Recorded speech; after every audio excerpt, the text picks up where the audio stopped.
They called me replaceable on a Tuesday morning. By Friday, that same person was begging me to come back. The difference? He finally learned that you can't fire someone who actually owns the company. My name is Sarah Mitchell, and this is the story of how a CEO's nephew tried to eliminate what he thought was dead weight, only to discover he'd just terminated his own boss. Before we jump back in, tell us where you're tuning in from, and if this story touches you, make sure you're subscribed, because tomorrow, I've saved something extra special for you. Looking back, I should have seen the warning signs the moment. Tyler Chen walked through our glass doors at Summit Marketing Solutions. It was a scorching Monday morning in Phoenix, the kind where the desert heat makes the asphalt shimmer and everyone moves a little slower, except for people who think they're invincible. Tyler definitely fell into that second category. I was at my desk reviewing quarterly client reports when I heard the commotion from the reception area. Our office manager, Janet, was practically tripping over herself to accommodate whoever had just arrived. Through the floor-to-ceiling windows that separated our workspace from the lobby, I could see a young man in designer jeans and what looked like $300 sneakers gesturing animatedly while Janet nodded enthusiastically. Summit Marketing. Solutions occupied the entire third floor of a modern building in downtown Phoenix. We weren't huge, 12 full-time employees, but we'd carved out a respectable niche in the competitive world of regional advertising. Our client list included some of Arizona's most recognizable restaurants, home builders, and tech startups.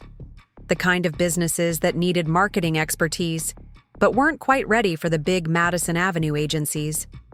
The young man finished his conversation with Janet and began walking toward our main workspace. That's when I got my first real look at Tyler Chen. Mid-20s, perfectly styled hair that had probably cost more than most people's monthly grocery budget, and the kind of confident swagger that comes from never having to worry about paying rent or student loans. He carried himself like someone who'd been told his entire life that success was his birthright. I knew exactly who he was before anyone introduced us.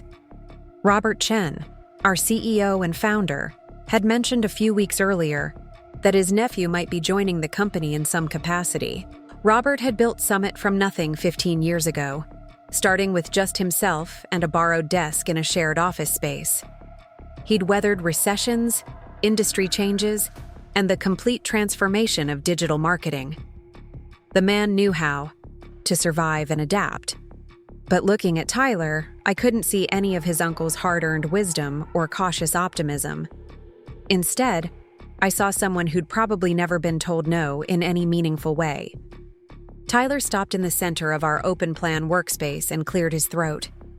Conversations died down as 12 pairs of eyes turned toward him. He didn't wait for Robert to make introductions or even acknowledge that he might be interrupting anyone's work.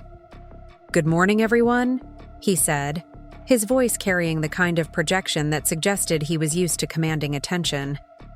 "I'm Tyler Chen, and I'll be joining Summit as your new Director of Operations. My Uncle Rob thought it was time to bring some fresh perspective to how we approach client relationships and campaign development."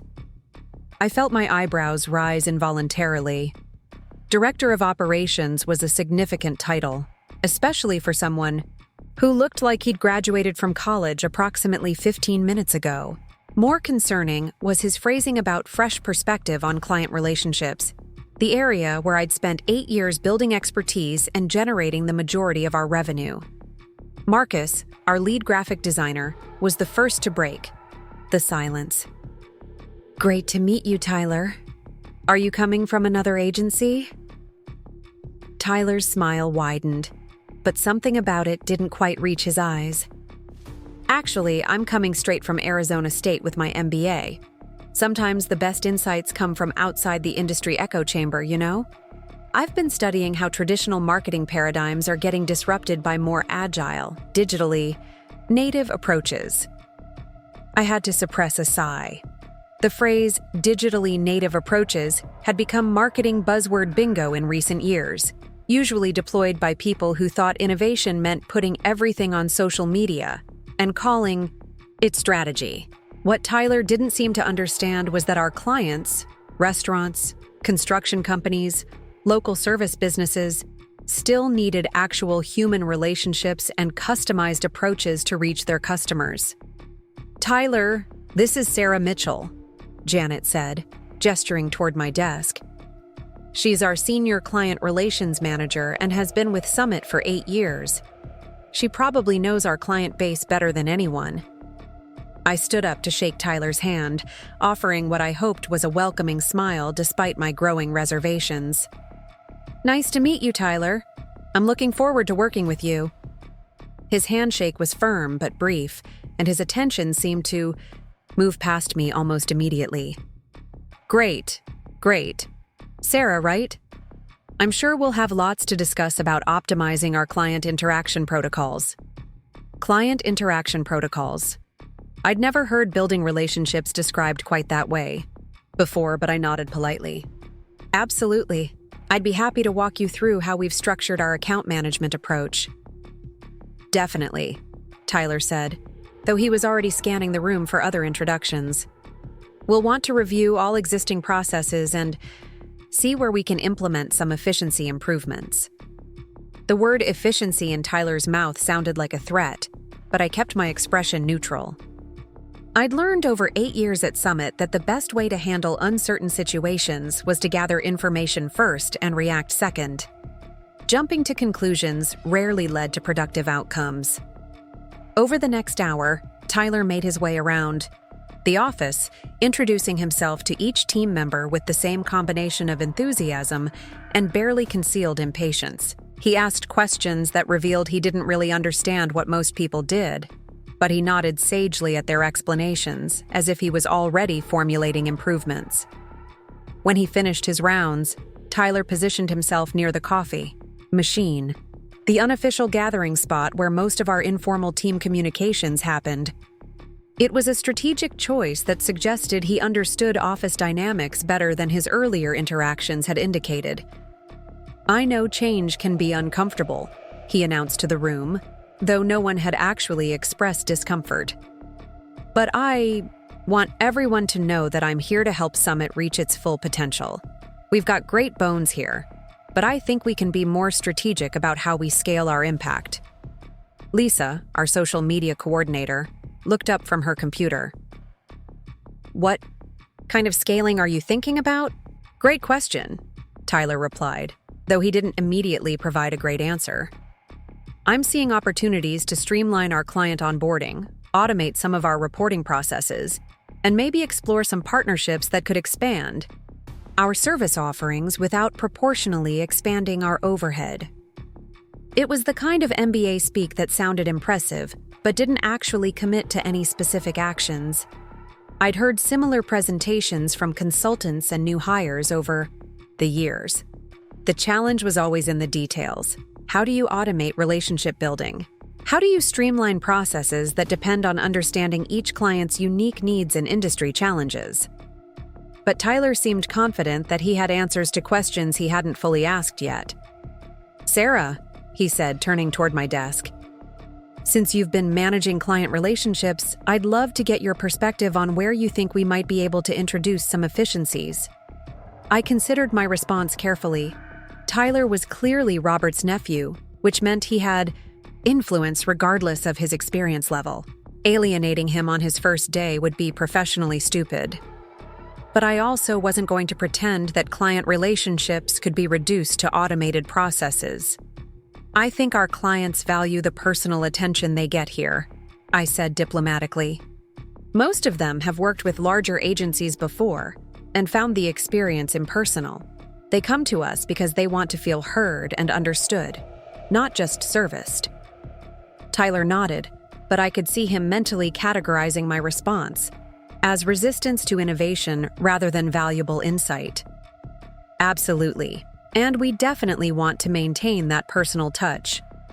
I'm thinking more about the back-end processes, how we track communications, measure engagement, optimize our response times. The client-facing experience stays warm and personal, but we get more systematic about how we deliver that experience." That actually wasn't a terrible idea, and I found myself reassessing Tyler slightly. Maybe he did understand the balance between efficiency and relationships. Maybe his MBA had actually taught him something useful about operations. That makes sense, I replied.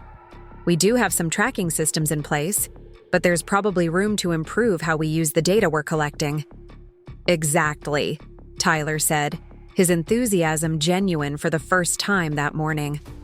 I'd love to sit down with you this week and review your current systems. Maybe we can identify some quick wins. I agreed to the meeting, though something in my gut still felt unsettled. Tyler seemed smart enough, and his ideas weren't completely unreasonable. But there was something about his confidence that felt unearned, like he was playing a role he'd studied but never actually performed. The rest of Tyler's first day passed without major incident. He spent time in Robert's office, presumably getting oriented on company policies and current projects. He asked intelligent questions during our weekly team meeting and took notes that suggested he was actually listening to the answers. But I couldn't shake the feeling that Tyler was evaluating all of us, measuring our contributions against some internal framework that none of us fully understood. The way he looked at our workspace, our processes, our client files, it reminded me of someone appraising furniture before an estate sale. As I packed up my desk that evening, Tyler approached with a friendly smile. Sarah, great first day. I'm really looking forward to our meeting on Wednesday. I think there are some exciting possibilities for elevating what you've built here. Elevating. Another word that could mean improvement or replacement, depending on Tyler's actual intentions. I'm looking forward to it too, I replied.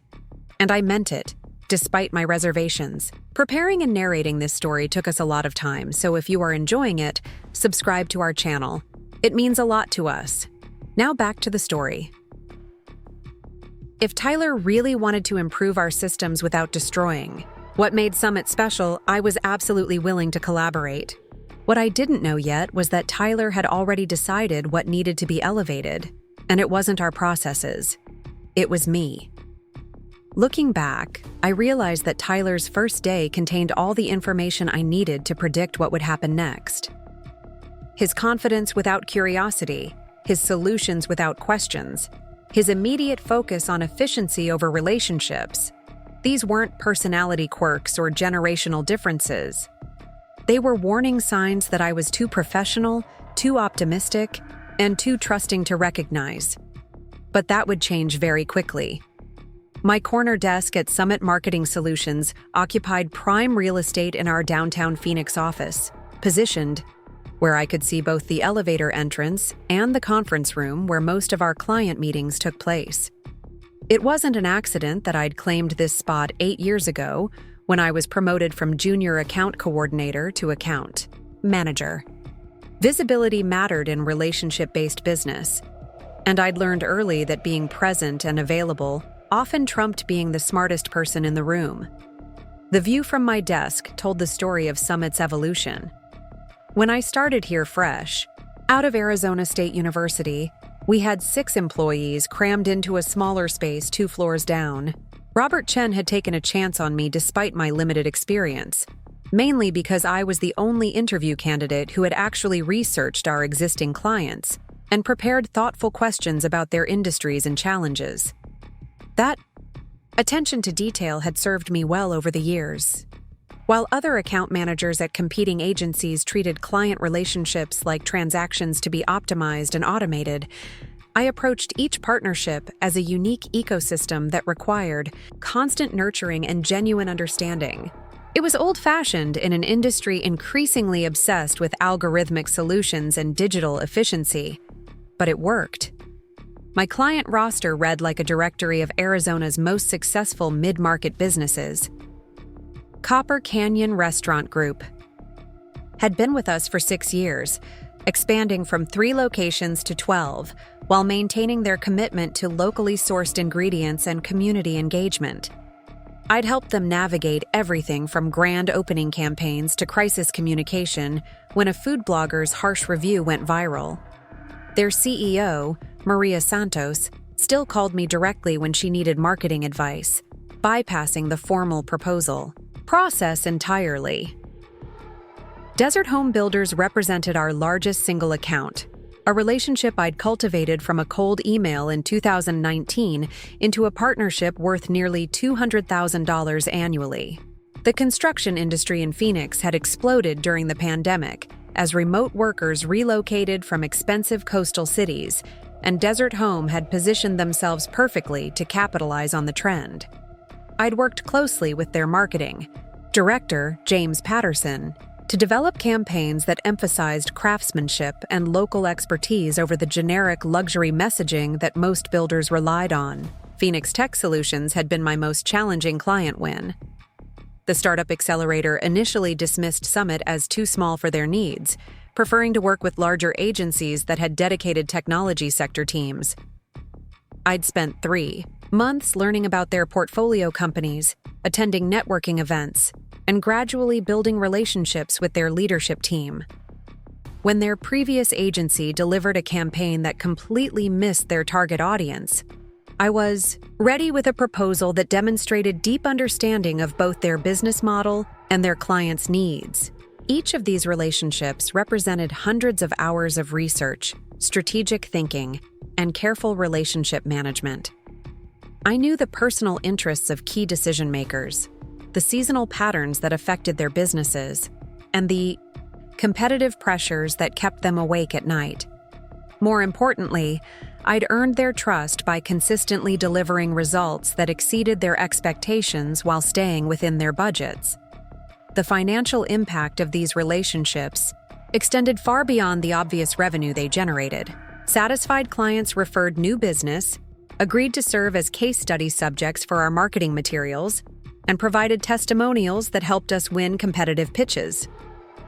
Copper Canyon Restaurant Group alone had referred 4 other restaurant clients over the years. Desert Home Builders had introduced us to their suppliers, their subcontractors, and even their competitors when projects conflicted with their capacity. My desk reflected this relationship-focused approach. Instead of the minimalist workspace aesthetic that had become popular in modern offices, I maintained what some colleagues jokingly called Client Central.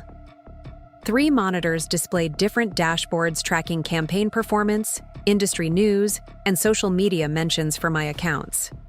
A physical calendar showed client meetings, industry events, and project deadlines in color-coded detail that helped me spot potential conflicts or opportunities weeks in advance. The walls of my cubicle space showcased framed photos from client events, successful campaign launches, and industry recognition ceremonies. These weren't just decorations. They were conversation starters that helped new clients understand our track record and relationship-building approach. When prospects visited our office, they often paused at my desk to ask about the various awards and events pictured there. Robert had noticed this dynamic early in my tenure and began including me in new business presentations, even for accounts that wouldn't initially fall under my management. My ability to discuss specific client challenges and solutions in concrete terms helped prospects understand that Summit wasn't just another advertising agency selling generic services. We were partners who invested time in understanding their businesses and delivering customized strategies. This expertise had evolved into an informal leadership role that extended beyond my official title as Senior Client Relations Manager. Newer employees regularly sought my advice on client communication strategies, proposal development, and industry trends. I'd mentored 3 account coordinators who had been promoted to account manager roles, and I'd contributed to hiring decisions. For positions across the agency, my relationship with Robert reflected this expanded influence. We met monthly for strategic discussions that went far beyond my specific accounts, covering industry trends, competitive threats, and growth opportunities. He valued my perspective because I spent more time with clients than anyone else in the company, giving me unique insight into market conditions and client needs. These conversations had intensified during the pandemic when many of our clients faced unprecedented challenges. Restaurants struggled with capacity restrictions and supply chain disruptions. Construction companies dealt with material shortages and labor issues. Technology startups navigated remote work transitions and shifting investor priorities. My daily, Client interactions provided Robert with real-time market intelligence that helped him make informed decisions about company strategy and resource allocation. The trust Robert placed in my judgment extended to financial matters as well. He regularly asked for my input on pricing strategies, service offerings, and investment priorities. When we were considering expanding our social media capabilities, my client research helped determine which platforms and services would deliver the most value. When budget constraints forced difficult decisions about conference attendance and professional development, my recommendations carried significant weight in the final choices. This influence had been earned through consistent performance rather than political maneuvering or self-promotion. My client retention rate exceeded 90% over 8 years, well above industry averages. My accounts consistently delivered profit margins that supported the agency's growth and stability. When clients did leave, it was typically due to budget constraints or business changes rather than dissatisfaction with our services. The professional reputation I'd built extended beyond Summit's walls as well. I served on the board of the Arizona Marketing Professionals Association, contributing to industry education and networking events.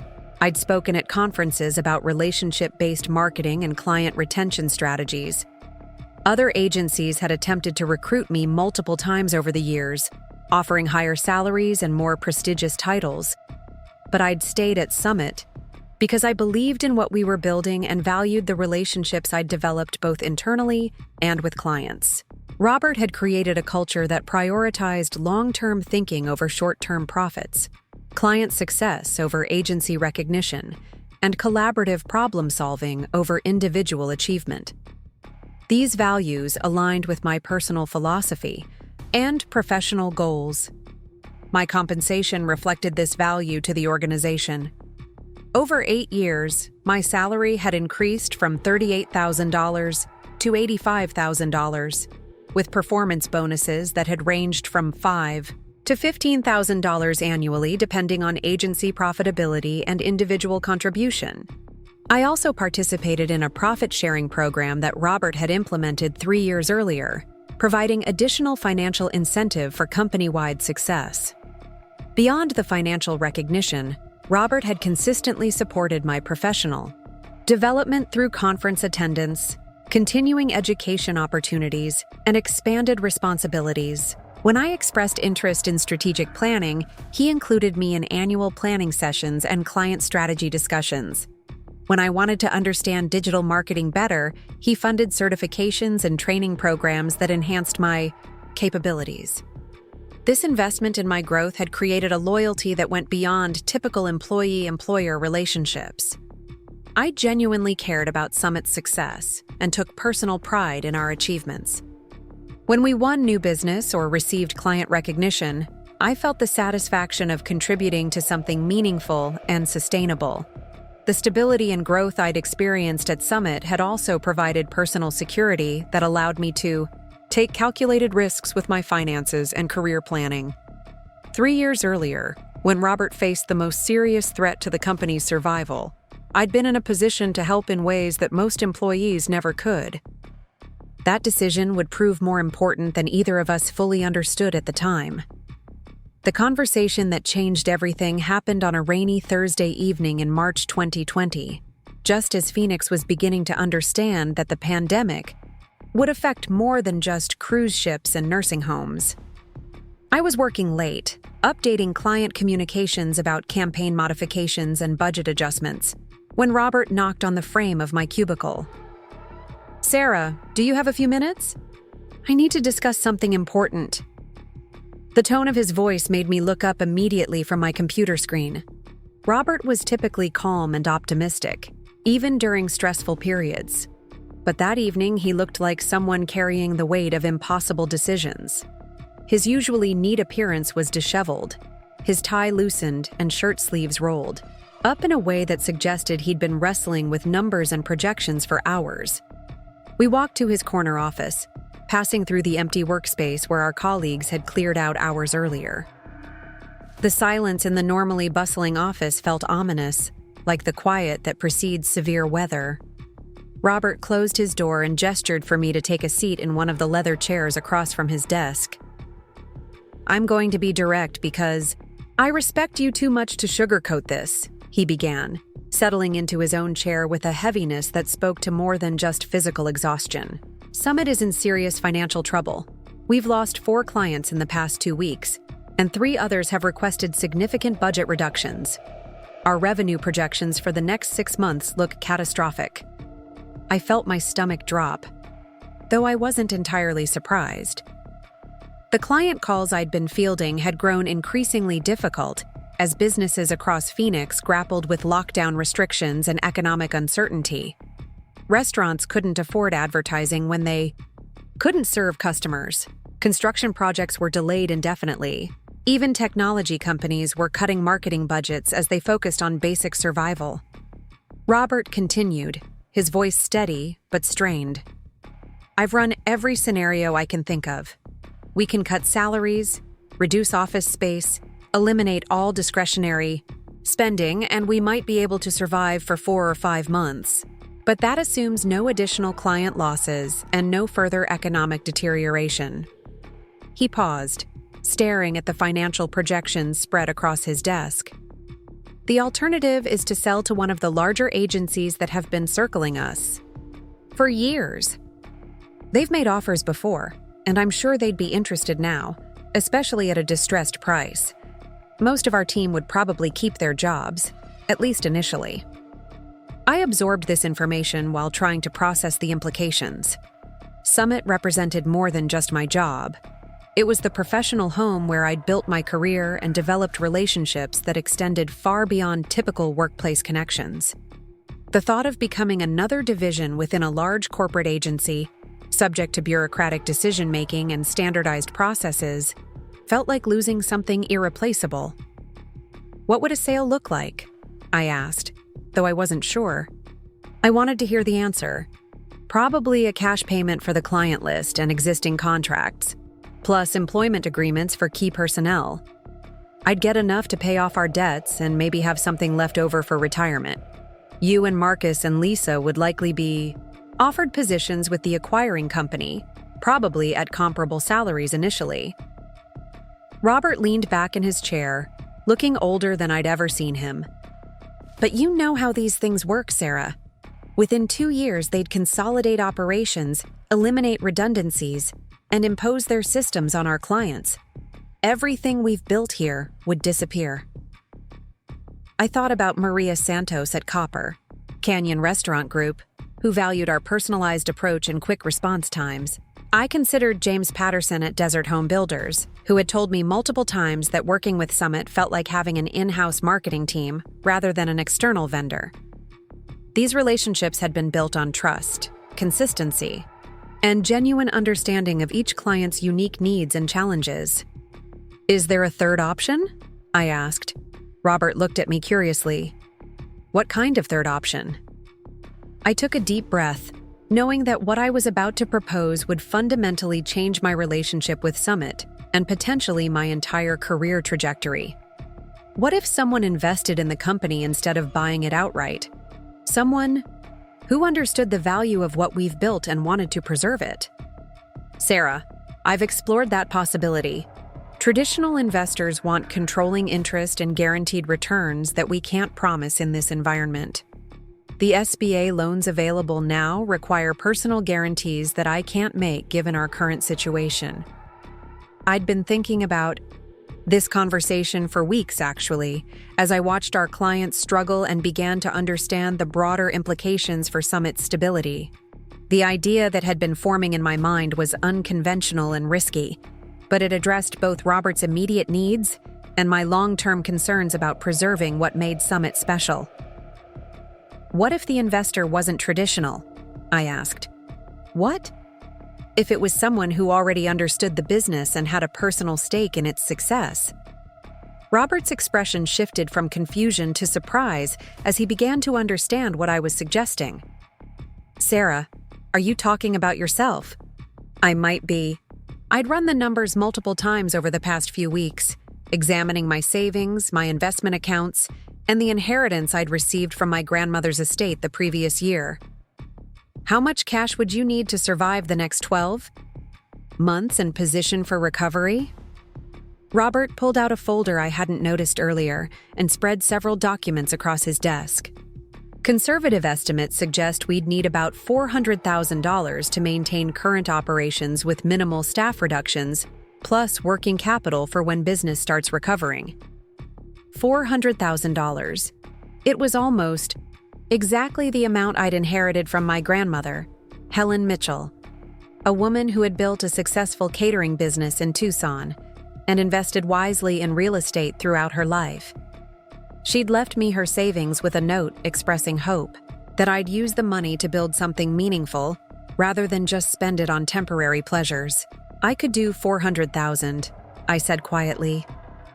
Robert stared at me for a long moment, as if trying to determine whether I was serious or just thinking out loud. Sarah, that's an enormous personal risk. If Summit fails, you'd lose everything. If Summit fails, I lose my career anyway, I replied. And if it succeeds because of this investment, I want to share in that success as more than just an employee. We spent the next 2 hours discussing possibilities, challenges, and potential structures for such an arrangement. Robert was initially resistant to the idea of giving up any ownership in the company he'd built from nothing, but he gradually began to see the advantages of partnering with someone who already understood the business and shared his vision for its future. The solution we developed was more complex than a simple cash infusion. Instead of a loan that would burden Summit with debt payments during an uncertain recovery period, I would make an equity investment that gave me a majority ownership stake, while allowing Robert to retain operational control as CEO. The specific terms took several weeks to negotiate with the help of corporate attorneys, but the basic structure addressed both of our primary concerns. I would invest $400,000 in exchange for 60% ownership of Summit Marketing Solutions. Robert would retain 40% ownership and continue as CEO with full authority over day-to-day operations, strategic planning, and personnel decisions. My role would expand from senior client relations manager to a hybrid position that included oversight of major business decisions while maintaining my focus on client relationships and revenue generation. We would establish a board structure that formalized my input on significant company matters while preserving Robert's leadership role and operational flexibility. The legal documentation also included provisions protecting both of our interests in various scenarios. If Robert decided to retire or leave the company, I would have the option to buy his remaining stake or bring in new management. If I wanted to exit the investment, Robert would have first right of refusal to purchase my shares at fair market value, determined by independent appraisal. Most importantly, for my personal financial security, the agreement included quarterly reporting requirements and profit-sharing arrangements that would provide return on my investment as the company recovered and grew. I wasn't just betting on Summit's survival. I was positioning myself to benefit from its success in ways that went far beyond salary and bonuses. The transaction closed in May 2020, just as businesses were beginning to cautiously reopen and marketing budgets were starting to stabilize. The timing proved fortuitous, as several of our competitors had used the pandemic as an excuse to eliminate experienced staff and reduce service levels, creating opportunities for Summit to win new clients who valued our relationship-focused approach. Robert insisted on complete confidentiality about the ownership change, both to protect my privacy and to avoid potential complications with clients and employees who might be confused about reporting relationships or decision-making authority. As far as anyone else knew, I'd received a promotion and expanded responsibilities in recognition of my contributions during a challenging period. The secret felt strange initially, especially during team meetings where Robert and I would exchange glances while discussing strategic decisions that I now had formal authority to influence. But I appreciated his reasoning and agreed that the arrangement would be more effective if it remained invisible to everyone except our attorneys and accountants. Over the following 3 years, Summit not only survived, but thrived. Our client retention rate during the pandemic exceeded 90%, well above industry averages, largely because of the relationships I'd built and maintained over the years. We added 8 new clients as competitors struggled with reduced staff and service quality issues. My investment had not only saved Summit, but positioned me as the majority owner of a growing, profitable business in an industry I understood deeply. The quarterly reports Robert provided showed steady revenue growth, improving profit margins, and increasing company valuation that made my initial $400,000 investment worth considerably more. But the most satisfying aspect of the arrangement was that we'd preserved the culture and approach that made Summit special, while gaining the financial stability necessary for long-term success. Our employees kept their jobs, our clients continued, receiving personalized service, and our community retained a locally owned business that contributed to the regional economy. The only people who knew about my ownership stake were Robert, our attorneys, our accountant, and me. It was a secret that had protected everyone involved while allowing Summit to flourish during one of the most challenging periods in recent business history. Until Tyler Chen arrived and decided that what Summit really needed was efficiency improvements that started with eliminating the one person who actually owned most of the company. Tyler's second week at Summit began with what he called a comprehensive operational assessment, which apparently meant questioning every established process while offering solutions that revealed his fundamental misunderstanding of our business. I watched from my desk as he moved through the office with a legal pad, taking notes and asking questions that demonstrated he was evaluating our work rather than trying to understand it. His first target was Marcus, our lead graphic designer, whose creative process Tyler seemed to view as inefficient and outdated.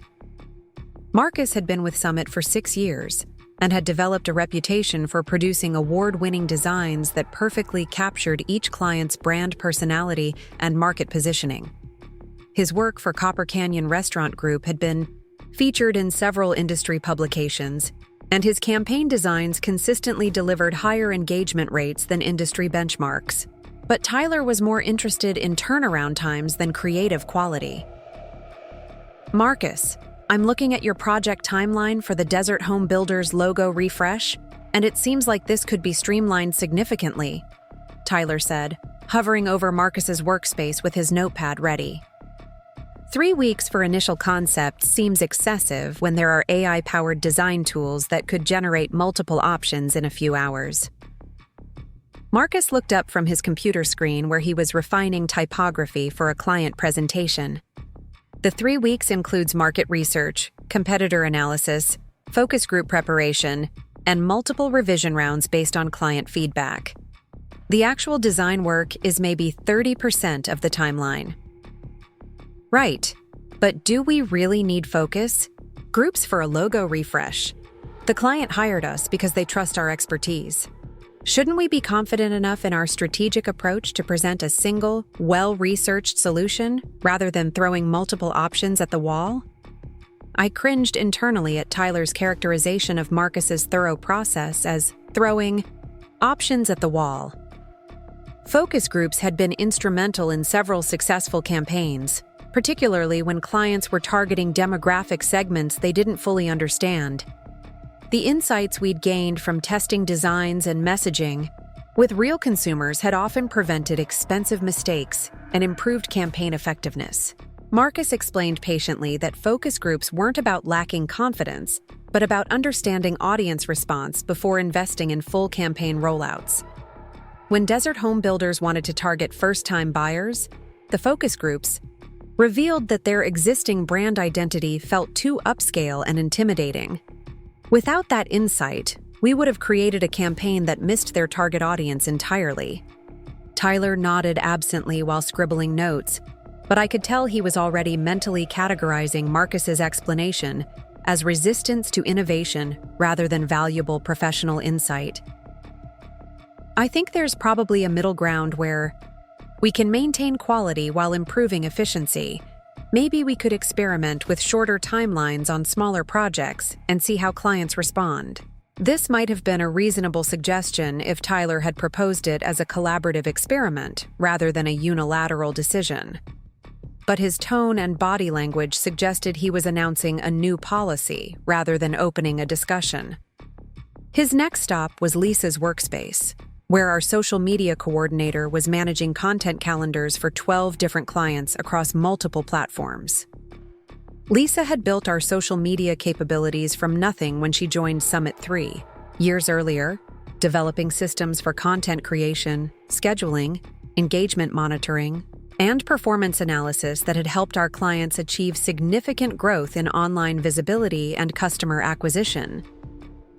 Tyler's assessment of Lisa's work focused entirely on output metrics rather than engagement quality or business results. "Lisa, I'm seeing a lot of manual work here that could probably be automated," he said, gesturing at her multiple monitors displaying different social media management platforms. "There are tools that can schedule posts across all platforms simultaneously, and even generate content using AI algorithms trained on successful posts in each industry." Lisa paused her work on a content calendar for Phoenix Tech Solutions, where she was coordinating posts about their latest portfolio company acquisitions with their business development timeline. "The manual work you're seeing is actually relationship management. I respond personally to comments, engage with followers, and monitor conversations that might affect our clients' reputations. The automation tools miss context and nuance that can make the difference between building relationships and just broadcasting messages. But at scale, personal responses become inefficient," Tyler replied. "McDonald's doesn't personally respond to every social media interaction, but they still maintain strong brand engagement through strategic automation. The comparison between our boutique agency's approach and McDonald's corporate social media strategy was so fundamentally misguided that I had to resist the urge to intervene. Our clients valued the personal attention that Lisa provided precisely because it differentiated them from larger competitors who relied on automated responses and generic content. Lisa tried a different approach. Let me show you the engagement metrics for Copper Canyon Restaurant Group. Their social media following has grown by 300% over 18 months, and their customer acquisition cost through social channels is 60% lower than through traditional advertising. That's largely because I've built genuine relationships with local food bloggers, community leaders, and regular customers who share their content organically." Tyler glanced at the metrics Lisa had pulled up, but seemed more interested in the time investment required to achieve those results than the actual business impact. "Those are good numbers, but imagine what we could accomplish if we freed up half your time for strategic planning instead of individual comment responses." I realized that Tyler was systematically challenging the relationship-building approach that had made Summit successful, replacing it with efficiency-focused alternatives that prioritized quantity over quality. His suggestions weren't necessarily wrong in abstract terms, but they fundamentally misunderstood why our clients chose us over larger, more automated competitors. When Tyler's operational assessment reached my desk on Wednesday afternoon, I was prepared for questions that would reveal his perspective on client relationship management. I'd organized examples of successful client outcomes, efficiency improvements I'd already implemented, and data supporting our relationship-focused approach.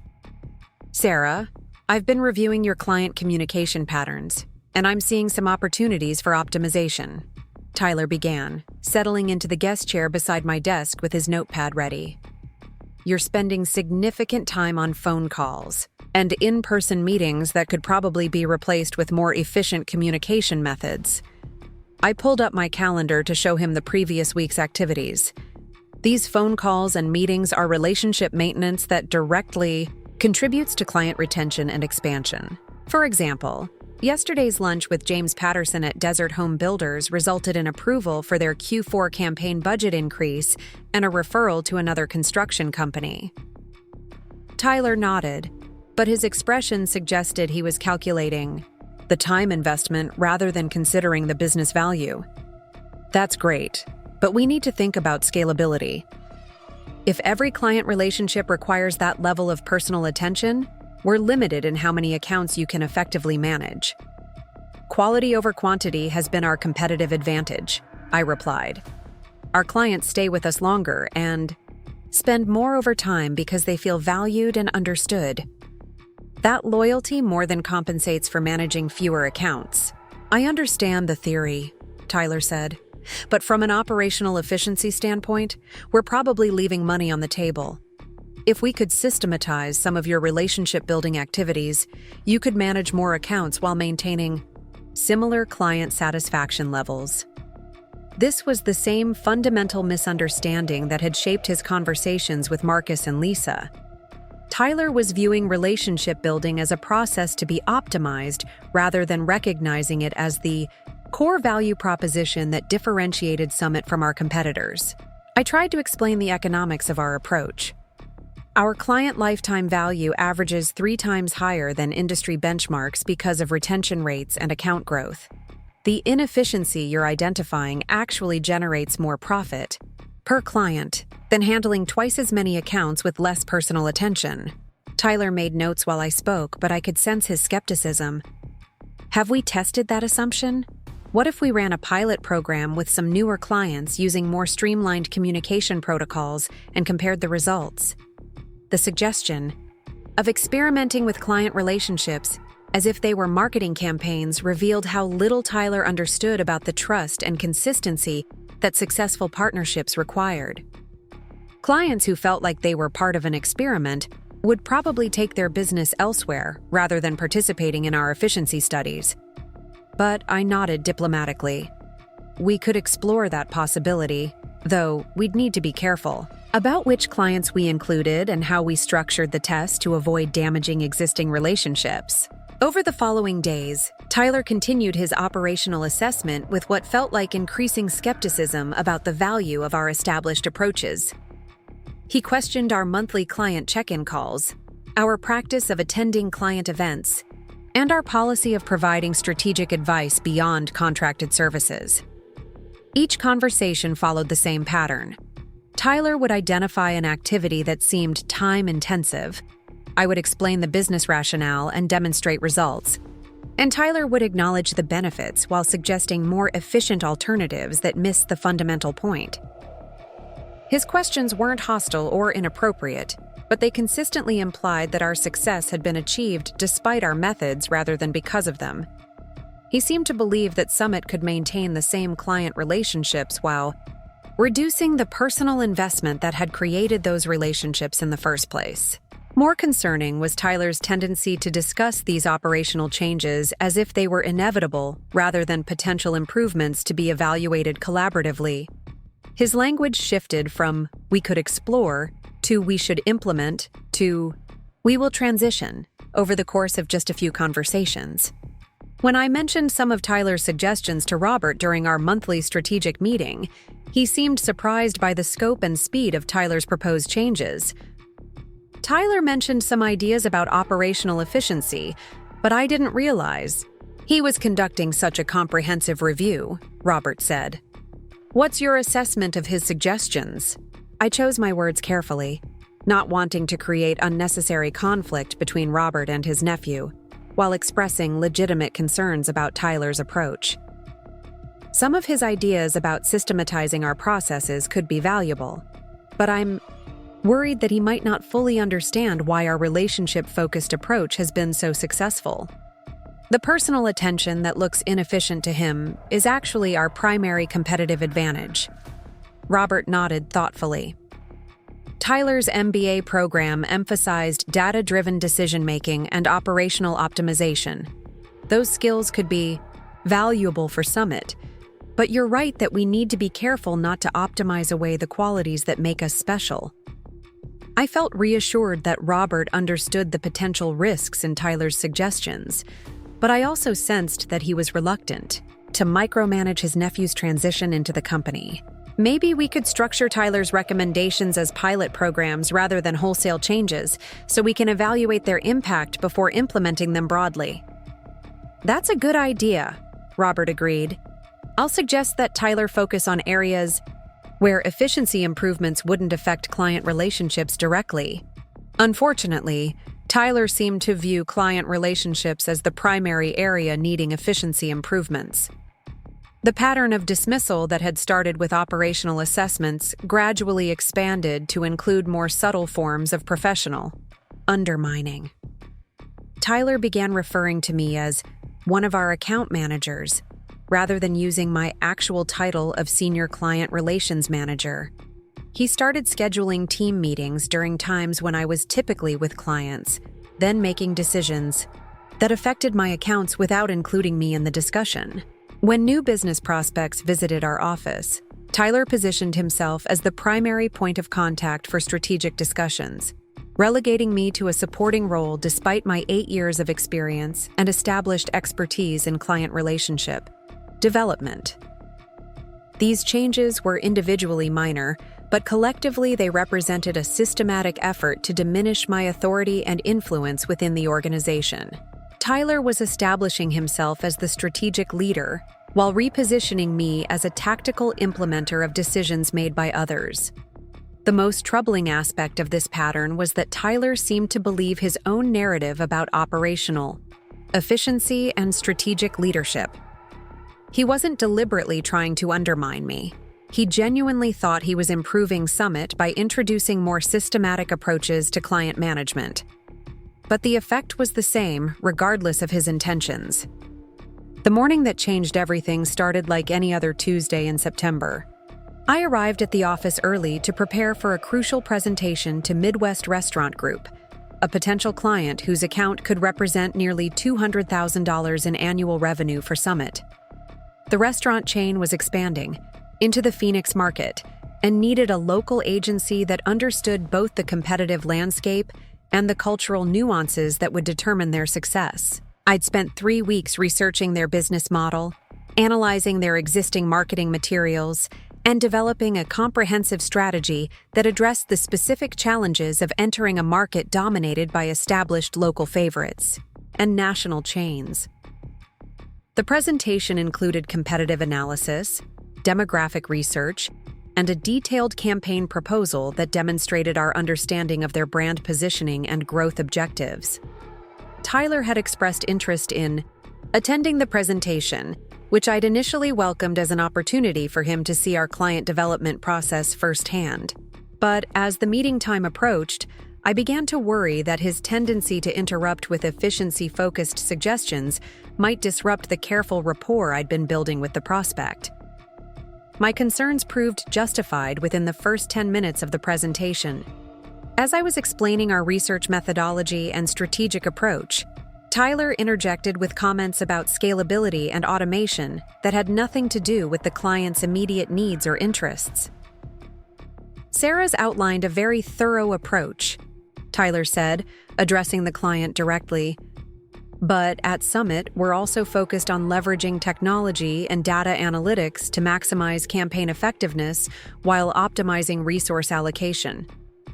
The client looked confused by Tyler's comment, which seemed to critique the presentation I was giving while simultaneously trying to position Summit as more technologically sophisticated.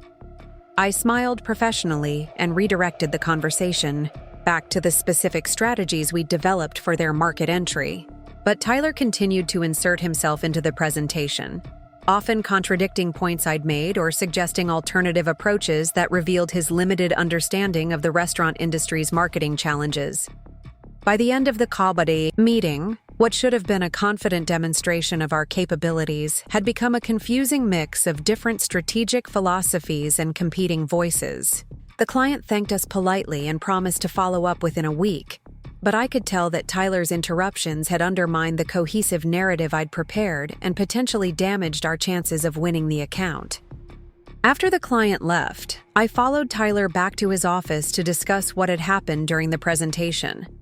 I was frustrated but trying to approach the conversation constructively, focusing on how we could collaborate more effectively in future client meetings. "Tyler, I think we might want to coordinate our messaging better in client presentations," I began.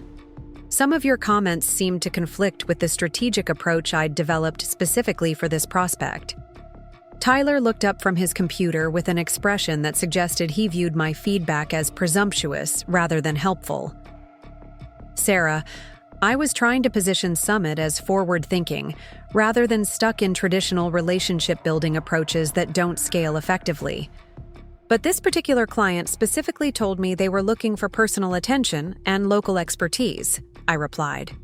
They've had bad experiences with larger agencies that prioritized efficiency over understanding their unique needs. That's exactly the problem, Tyler said, leaning back in his chair with the confidence of someone who believed he was delivering difficult but necessary truth. We're allowing clients to dictate our service delivery instead of educating them about more effective approaches. If we keep catering to every client's preferences for inefficient processes, we'll never be able to grow beyond our current limitations.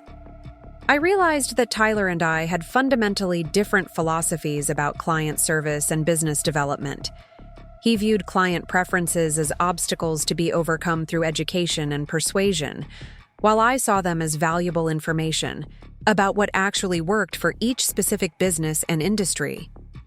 Tyler, our client retention rate is over 90% precisely because we adapt our approach to each client's needs and preferences, I said. That flexibility is our competitive advantage, not a limitation.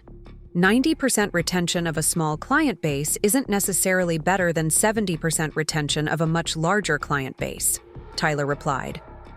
We need to think about scalability and growth potential, not just maintaining existing relationships. This conversation crystallized the conflict that had been building since Tyler's arrival. He was proposing to fundamentally change Summit's business model from boutique relationship management to scalable service delivery, and he seemed to view my expertise and approach as obstacles to that transformation. What happened next caught me completely off guard. Instead of continuing our strategic discussion, Tyler shifted to what felt like a performance evaluation. Sarah, I've been thinking about your role here and how it fits with the direction we need to move as a company. I felt a chill of apprehension, but tried to maintain a professional demeanor. What kind of direction are you thinking about? We need to be more systematic about client management, more data-driven in our strategic approach, and more efficient in our resource allocation, Tyler said, using the same buzzwords he'd been repeating since his arrival. Your relationship-building approach has been valuable historically, but it doesn't align with where we need to go as an organization. The word historically felt like a dagger. Tyler was discussing my 8 years of successful client management, as if it were a quaint relic rather than the foundation of Summit's current success. Tyler, my accounts generate 70% of our revenue, I replied, trying to keep my voice steady. The relationships I've built are the reason most of our clients stay with us rather than switching to larger agencies. That's actually part of the problem, Tyler said, his tone becoming more formal and decisive. We're too dependent on individual relationships rather than systematic processes. If you were hit by a bus tomorrow, we'd lose most of our revenue. Because everything depends on your personal connections rather than institutional capabilities. I stared at Tyler, trying to process what felt like a completely backwards analysis of our business model. The solution to that risk is to develop more people with relationship-building skills, not to eliminate the approach that's made us successful. Tyler shook his head. The solution is to build systems that don't depend on any individual person, no matter how skilled they are. We need to systematize client communications, automate routine interactions, and create processes that deliver consistent results regardless of who's managing the account. I realized that Tyler wasn't just proposing operational changes. He was proposing to eliminate the core competency that had made Summit successful and replace it with generic service delivery that could be performed by anyone with basic training.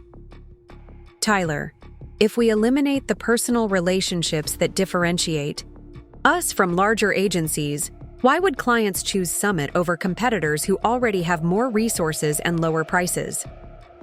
Because we'll be more efficient, more responsive, and more data-driven than the larger agencies while still being more personal than the fully automated alternatives, Tyler replied. We'll occupy the sweet spot between boutique service and scalable operations. This strategy might have sounded innovative in business school case studies, but it ignored the fundamental reality of why small and medium-sized businesses chose agencies like Summit in the first place.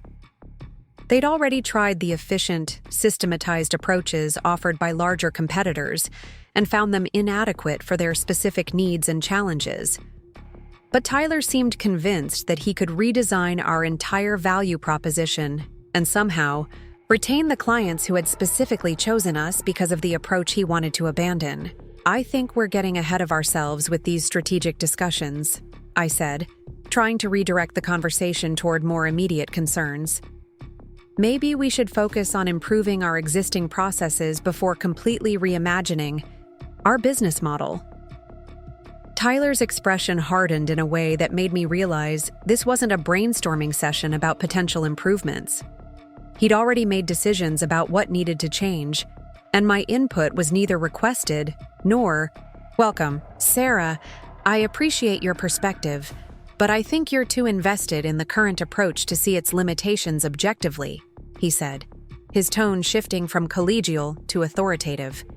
"Sometimes organizations need fresh eyes to identify opportunities that internal stakeholders can't recognize." The phrase internal stakeholders felt deliberately distancing, as if Tyler was positioning himself as an objective consultant rather than a new employee who'd been with the company for less than a month. More troubling was his implication that my 8 years of experience made me less qualified to assess our business model than his recent MBA coursework. "Tyler, I understand the value of fresh perspectives, but I also think institutional knowledge and client relationships have value that shouldn't be dismissed too quickly," I replied. "Maybe we could find ways to incorporate your strategic insights while preserving the client-focused approach that's been successful for us." That's exactly the kind of compromise thinking that prevents organizations from achieving breakthrough growth, Tyler said, pulling out his legal pad and flipping to a page covered with notes and diagrams. "I've been analyzing our operational efficiency, client acquisition costs, and revenue scalability, and the data clearly shows that our current approach has reached its natural limitations." Tyler proceeded to show me charts and calculations that purported to demonstrate the unsustainability of relationship-based client management. His analysis included metrics about time investment per client, average account size, and theoretical capacity constraints that painted our current success as an accident that couldn't be replicated or expanded. The numbers looked impressive, until I began examining the assumptions underlying his calculations. Tyler had estimated that client relationship maintenance consumed 80% of my time while generating only 40% of measurable value. But his definition of measurable value excluded client retention, account growth, referral generation, and competitive differentiation that were direct results of the relationships he was categorizing as inefficient. "Tyler, this analysis doesn't account for the business value of client loyalty and organic growth," I pointed out. "When Copper Canyon Restaurant Group expanded from 3 locations to 12 over 6 years, that revenue increase came directly from the relationship we'd built with their leadership team." "But that's exactly my point," Tyler replied enthusiastically, as if I'd just validated his argument. "You've invested 6 years of relationship-building effort to achieve growth that a more systematic approach could have generated in 2 years, with less resource investment." I stared at Tyler, realizing that he fundamentally misunderstood how business development actually worked in our industry. Copper Canyon's expansion hadn't happened because of marketing campaigns or strategic initiatives. It had happened because their business was successful enough to support growth, and they'd continued working with us because they trusted our judgment and valued our support. "Tyler, we didn't cause Copper Canyon's expansion. We supported it by adapting our marketing strategies to their changing needs and helping them maintain brand consistency across new locations. The relationship enabled us to contribute effectively to their growth, not to dictate the pace of their expansion." "Right, but imagine if we'd been providing that same level of strategic support to 12 restaurant clients instead of just 1, Tyler said. "Our total impact and revenue would have been much higher." This hypothetical ignored the reality that most restaurant businesses don't expand as successfully as Copper Canyon, and that our deep understanding of their specific challenges and opportunities had been essential to supporting their growth effectively. Trying to replicate that support across 12 different clients simultaneously would have required either superficial engagement or massive resource increases. But Tyler seemed convinced that efficiency improvements could somehow generate the same results with less investment, despite having no experience actually managing client relationships or delivering marketing services. "I think we might be approaching this from different philosophical perspectives," I said, trying to find common ground while acknowledging our fundamental disagreement. "You're focused on optimization and scalability, while I'm focused on relationship quality and client outcomes. Both approaches have value, but they require different strategies and resource allocation." Tyler nodded, but not in a way that suggested he was accepting the validity of different approaches. Instead, he seemed to be categorizing my perspective as outdated thinking that needed to be overcome rather than integrated. "Sarah, I respect your experience and the relationships you've built," he said in a tone that felt patronizing despite his words. "But business strategy requires making difficult decisions about resource allocation and growth priorities. We can't let sentiment about existing relationships prevent us from pursuing more effective approaches." The word sentiment stung because it dismissed the business value of client relationships as emotional attachment rather than strategic asset. Tyler was characterizing my expertise as feelings-based decision-making while positioning his theoretical frameworks as objective analysis. "Tyler, client relationships aren't sentiment," I replied, trying to keep frustration out of my voice. "They're competitive advantages that generate measurable business results, including higher retention rates, increased account values, and organic growth through referrals." "I understand that relationships have value," Tyler said, "but we need to think about opportunity costs. The time and resources you invest in maintaining existing relationships could be allocated toward acquiring new clients or developing new service offerings that generate higher returns." This economic analysis might have been valid if Tyler had accurately calculated the costs and benefits of different approaches, but his framework ignored the compounding value of long-term client partnerships and the significant expenses associated with constant new business development. More fundamentally, Tyler's approach assumed that client relationships were optional luxuries rather than essential foundations for service delivery in our industry. Marketing strategy required deep understanding of each client's business model, competitive environment, and customer base that could only be developed through sustained engagement over time. But I could see that Tyler had already decided what needed to change, and my explanations were not going to alter his perspective.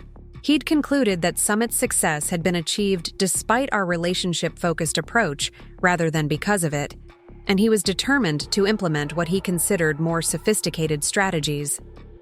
"Tyler, I think we should discuss these strategic questions with Robert before making any major changes to how we serve clients," I suggested. "He's built this company over 15 years and has insights about our market and client base that could inform these decisions." Tyler's expression shifted slightly, suggesting that he hadn't expected me to escalate our strategic disagreement to his uncle. "Sarah, Uncle Rob hired me to bring operational expertise to Summit. He's focused on big-picture leadership while I handle day-to-day efficiency improvements." This characterization of Robert's role surprised me, since my monthly strategic meetings with him covered exactly the kind of operational and client management issues that Tyler was claiming as his exclusive domain. But I didn't want to create unnecessary conflict between Tyler and Robert, so I simply nodded and suggested we continue our discussion later. Instead of ending our conversation there, Tyler shifted to what felt like a completely different topic. "Actually, Sarah, I'm glad we had this strategic discussion because it relates to some organizational changes I've been considering," he said, his tone becoming more formal and administrative. "I've been reviewing our staffing structure and thinking about how to optimize our human resources for maximum effectiveness." I felt another chill of apprehension. Tyler's language had shifted from collaborative strategic planning to unilateral, organizational decision-making, and his reference to human resources rather than colleagues or team members suggested he was viewing people as operational components rather than professional partners. "What kind of organizational changes are you considering?" I asked, though I was beginning to suspect I wouldn't like the answer. Tyler pulled out another set of documents from his desk drawer, spreadsheets that appeared to analyze our personnel, costs, and productivity metrics. "I've been conducting a comprehensive efficiency audit of our current staffing model, and I've identified several opportunities for streamlining our operations." The phrase efficiency audit made my stomach drop. I'd seen similar analyses at other companies, usually as precursors to layoffs or restructuring that eliminated experienced employees in favor of cheaper alternatives. "Tyler, are you talking about staff reductions?" I asked directly. "I'm talking about optimizing our resource allocation to maximize value creation," Tyler replied, using language that seemed designed to obscure rather than clarify his intentions. "Some positions may be redundant given our strategic direction toward more systematic service delivery." I realized that Tyler wasn't just proposing to change our business model. He was planning to eliminate the people who had built our current success in order to implement his theoretical improvements. "Which positions are you considering redundant?" I asked, though I was beginning to suspect I already knew the answer. Tyler looked at me with an expression that combined what appeared to be genuine regret with unmistakable determination. "Sarah, your position as Senior Client Relations Manager represents a significant resource investment that may not be sustainable given our strategic priorities." The words hit me like a physical blow, even though I'd sensed this conversation heading in that direction. Tyler was proposing to eliminate my job, the position that generated 70% of Summit's revenue and maintained the relationships that had kept us competitive for 8 years. "Tyler, are you saying you want to fire me?" I asked, needing absolute clarity about what he was proposing. "I'm saying that your role as currently structured doesn't align with our operational efficiency goals," Tyler replied, still using euphemistic language that avoided direct statements about his intentions. "We need to transition toward more scalable client management approaches that don't depend on individual relationship-building expertise." I sat in stunned silence for a moment, trying to process the magnitude of what Tyler was suggesting. He wanted to eliminate the person who managed most of our clients, generated most of our revenue, and embodied the relationship-focused approach that had made Summit successful. "Tyler, if you eliminate my position, what happens to the client relationships I've been managing?" I asked. "We'll transition those accounts to a more systematic management approach, using our existing staff and some new hires with different skill sets," Tyler replied. "The relationships you've built will be valuable during the transition period, but ultimately we want clients to be connected to Summit's institutional capabilities rather than individual personalities." This plan revealed the depth of Tyler's misunderstanding about how our business actually worked. The clients I managed had chosen Summit specifically because of the personal attention and customized strategies they received. They weren't going to accept generic service delivery just because Tyler thought it was more efficient. But pointing out these practical challenges seemed pointless, since Tyler had already decided what needed to happen regardless of the likely consequences. "When would this transition occur?" I asked, trying to maintain professional composure while my mind raced through the implications of what Tyler was proposing. "I'd like to implement the change as soon as possible to minimize disruption to our operational efficiency improvements," Tyler said. "Probably within the next week or two, depending on how quickly we can prepare the transition plan." Within the next week or two. Tyler was planning to eliminate my position with almost no notice, apparently confident that 8 years of client relationships could be systematically transferred to other people without significant disruption.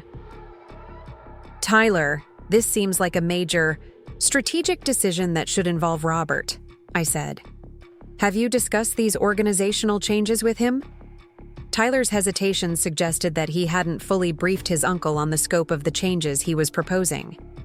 I've discussed operational efficiency improvements with Uncle Rob, and he's supportive of my efforts to optimize our resource allocation.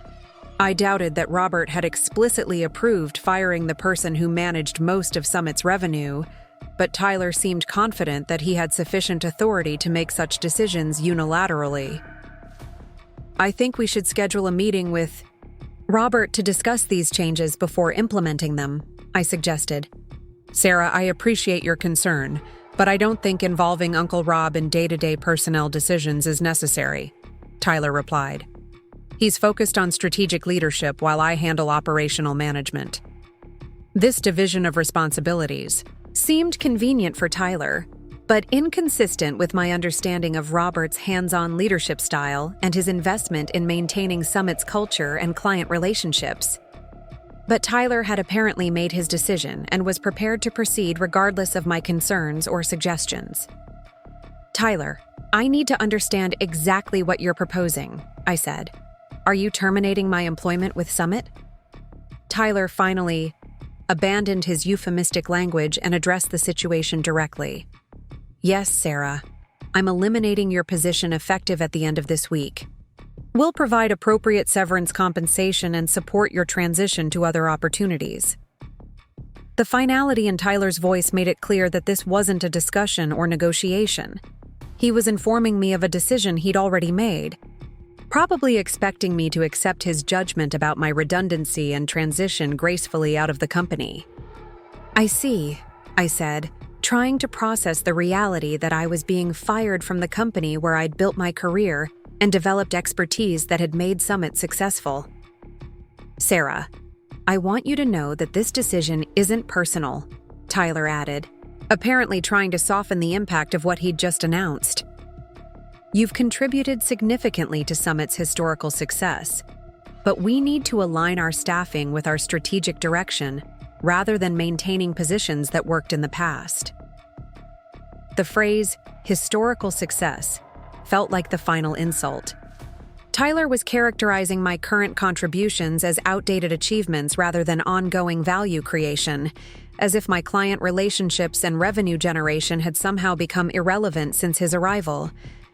When you say effective at the end of this week, do you mean Friday? I asked. Yes, Friday will be your last day, Tyler confirmed.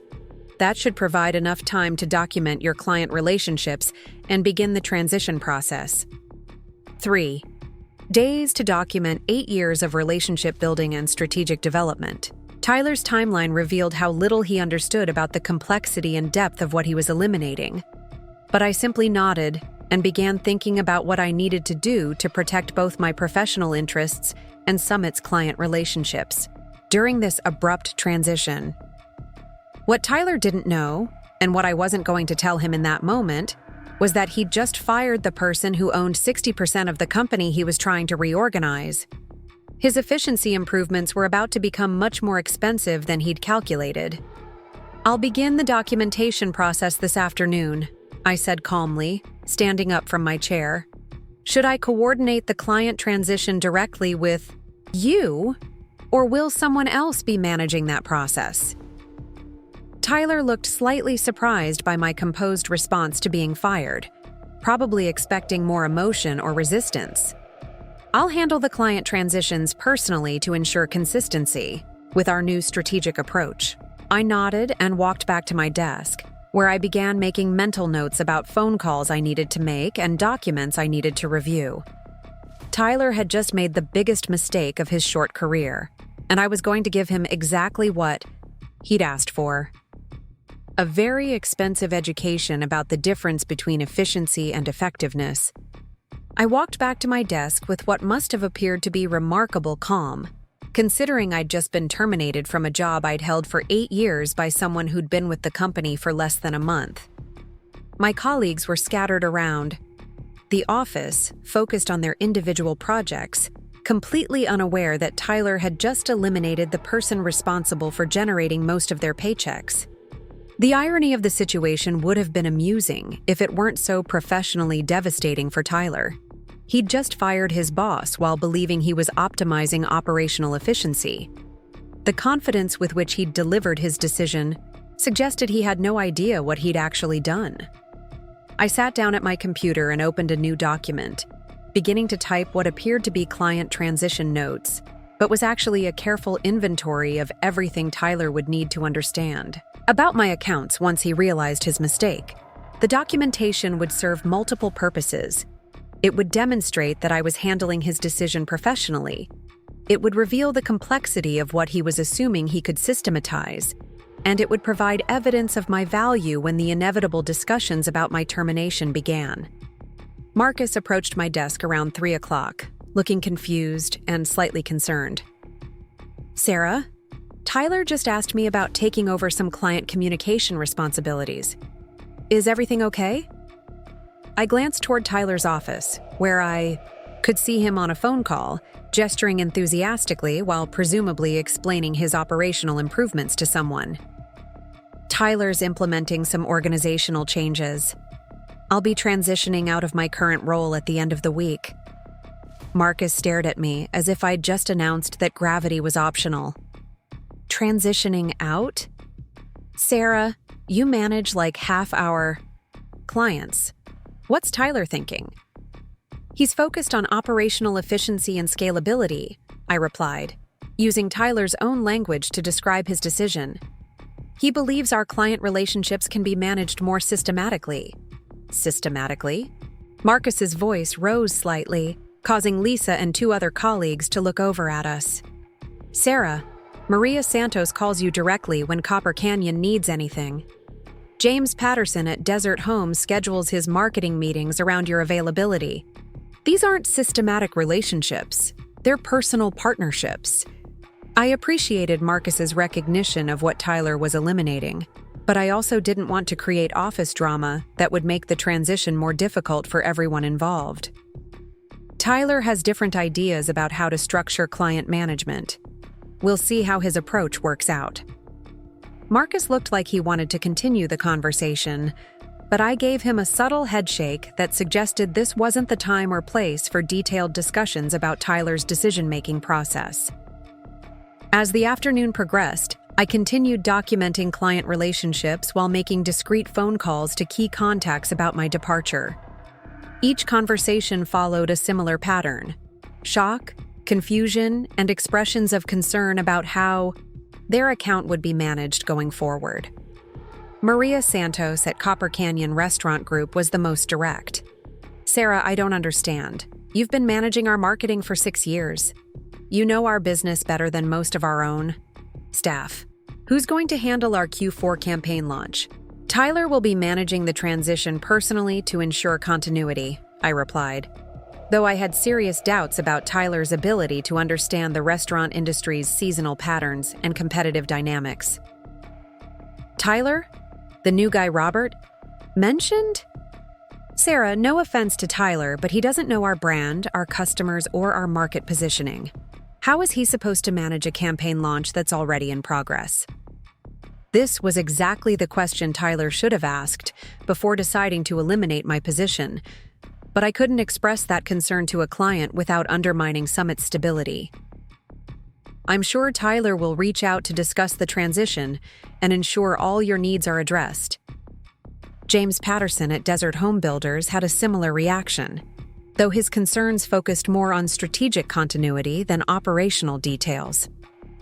"Sarah, we've got 3 major projects launching between now and December. The marketing strategies for each development are completely different because they're targeting different demographic segments. Does Tyler understand residential construction marketing?" "Tyler has an MBA and experience in operational efficiency," I replied, avoiding a direct answer to James's question about industry expertise. "Operational efficiency is great, but does he know why our marketing approach for active adult communities is completely different from our first-time buyer campaigns? Does he understand that our spring marketing timeline starts in January because of construction scheduling constraints?" These were exactly the kinds of industry-specific insights that Tyler's systematic approach was supposed to replace with more scalable processes. But as I listened to James's concerns, I realized that Tyler's efficiency improvements were going to create significant problems for clients who depended on Summit's deep understanding of their specific challenges and opportunities. By 5 o'clock, I'd completed preliminary transition documentation for my 12 primary accounts and made initial contact with the clients most likely to be affected by abrupt changes in account management. The process had reinforced my understanding of how much institutional knowledge was embedded in the relationships Tyler was planning to systematize. But I'd also accomplished something else during those conversations. I'd subtly gathered information about each client's satisfaction with Summit's services, their specific concerns about account management changes, and their willingness to continue the relationship under different circumstances. This intelligence would be valuable if Tyler's transition process went as poorly as I expected. As I prepared to leave the office, Tyler appeared at my desk with what appeared to be a prepared checklist of transition requirements. "Sarah, I've been thinking about the most efficient way to handle your client transitions," he said, settling into the guest chair with his notepad ready.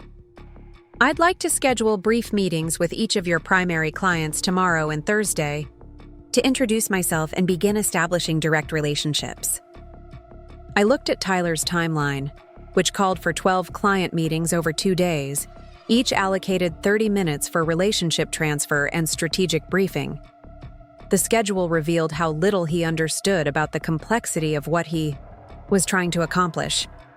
"Tyler, most of these clients prefer longer, more detailed discussions when they're meeting someone new," I said diplomatically. 30 minutes might not be sufficient to cover their account history and current campaign status. "I think 30 minutes should be adequate for introductory meetings," Tyler replied confidently.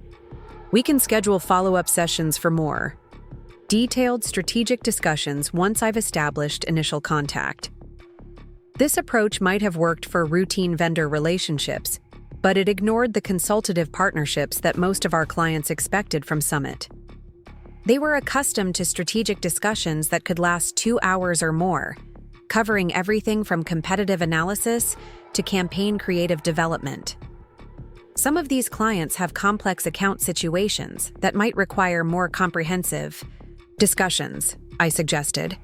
Desert Home Builders has 3 concurrent campaigns with different target audiences and launch timelines. Copper Canyon Restaurant Group is in the middle of a brand refresh that affects all their marketing materials. Tyler made notes while I spoke, but his expression suggested he was categorizing my concerns as unnecessary complications rather than practical challenges. "We'll address the complex situations in our follow-up meetings. The initial goal is just to establish relationships and ensure continuity of service." I realized that Tyler was treating client relationships like administrative tasks to be completed efficiently rather than strategic partnerships that required careful development over time. His approach might work for simple service delivery, but it was completely inadequate for the consultative relationships that had made Summit successful. "Tyler, some of these clients might prefer to meet with you and me together initially, so I can provide context about their account history and current initiatives," I suggested. "I don't think that's necessary," Tyler replied quickly. "Clean transitions work better when clients aren't confused about who's managing their account going forward."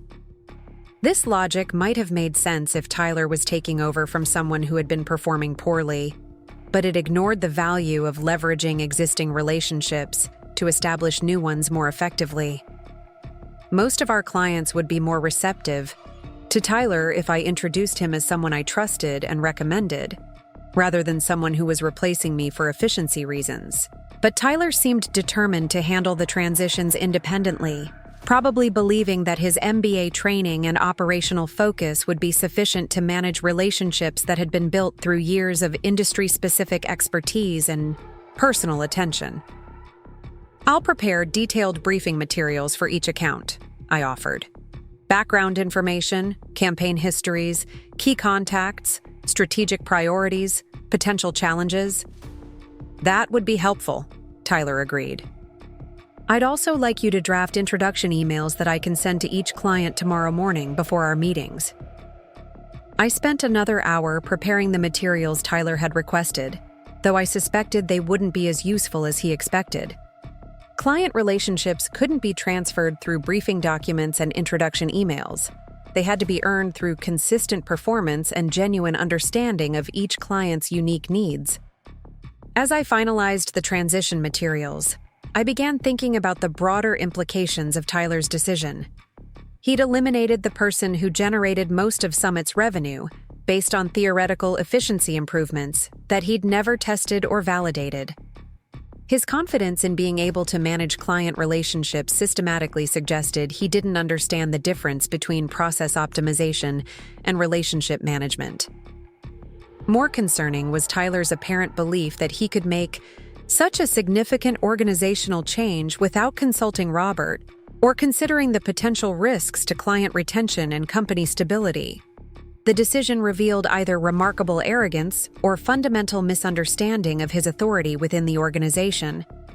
But Tyler was about to discover that his operational efficiency improvements had some unexpected complications. Walking to my car that evening, I felt an odd mixture of professional disappointment and strategic anticipation.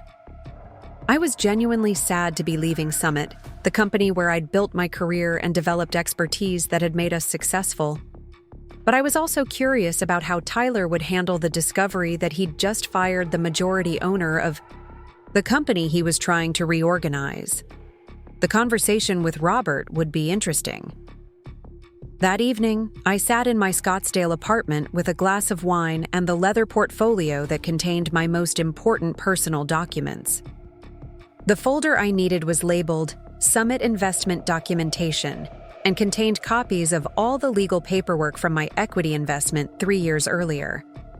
I spread the documents across my dining room table, reviewing the specific terms and provisions that Tyler had unknowingly triggered by terminating my employment. The shareholder agreement was comprehensive, covering various scenarios that could affect the company's operations or my investment security. The section I was most interested in was titled Operational Oversight and Major Decision Authorization. According to the agreement, any decision that could materially affect company operations or financial performance required approval from the board of directors, which consisted of Robert as CEO, myself as majority shareholder, and David Martinez, the neutral third party we'd selected to prevent deadlock situations. Eliminating the senior client relations manager who generated 70% of company revenue definitely qualified as a material operational decision. The agreement also specified that any employment termination affecting senior management or key revenue generators required 30 days advance notice and board review, provisions designed to prevent exactly the kind of impulsive decision-making that Tyler had just demonstrated. But the most relevant section for my current situation was the clause addressing unauthorized actions by management. If company leadership took actions that violated the shareholder agreement or threatened the investment security, I had several remedial options, including immediate board review, operational oversight authority, and, if necessary, management restructuring. Tyler's decision to fire me without board consultation or advance notice violated multiple provisions of the agreement and triggered my authority to intervene in company operations to protect my investment. I also reviewed the confidentiality provisions that had kept my ownership stake secret for 3 years. The agreement allowed me to disclose my equity position if necessary to protect my investment or assert my rights as majority shareholder, but it also encouraged discretion to avoid unnecessary disruption of company operations. Given Tyler's actions, I was well within my rights to assert my authority openly, but I wanted to consider the most strategic approach to resolving the situation while minimizing disruption to our clients and employees. I opened my laptop and began drafting an email to David Martinez, our corporate attorney, requesting an urgent consultation about the shareholder agreement and my options for addressing Tyler's unauthorized actions. David had structured the original investment and understood both the legal framework and the business relationships involved. While waiting for David's response, I started planning my approach to the inevitable conversation with Robert. He needed to understand what Tyler had done. But I also wanted to use this situation as an opportunity to formalize some operational protections that would prevent similar problems in the future. The phone rang around 8 o'clock. David Martinez had received my email and was calling to discuss the situation immediately. "Sarah, I just read your message about Tyler terminating your employment," David said without preamble. "Tell me exactly what happened and when." I walked David through Tyler's operational assessment, his strategic disagreements with our relationship-focused approach, and his final decision to eliminate my position effective Friday. I also explained Tyler's apparent belief that he had authority to make such decisions without consulting Robert or the board. "This is a clear violation of Section 4.2 of the shareholder agreement," David said. "Major personnel decisions require board approval, especially when they involve key revenue generators. Tyler's actions are unauthorized and potentially actionable." "What are my options?" I asked. "You have several remedies available," David replied. "First, you can demand immediate board review of Tyler's decision and suspension of the termination, pending proper authorization. Second, you can assert direct operational oversight authority to prevent further unauthorized actions. Third, if necessary, you can restructure management to ensure compliance with the agreement." These options gave me significant leverage, but I wanted to handle the situation professionally rather than punitively. "David, what's the best way to approach Robert about this? I don't want to create unnecessary family conflict, but I also can't allow Tyler to continue making decisions that violate our agreement and threaten the company's stability. I recommend requesting an emergency board meeting to address Tyler's unauthorized actions," David said. "Robert needs to understand that this isn't just a personnel disagreement. It's a violation of the legal framework that governs company operations." We scheduled a call for the following morning to finalize my approach and prepare the necessary documentation for the board meeting.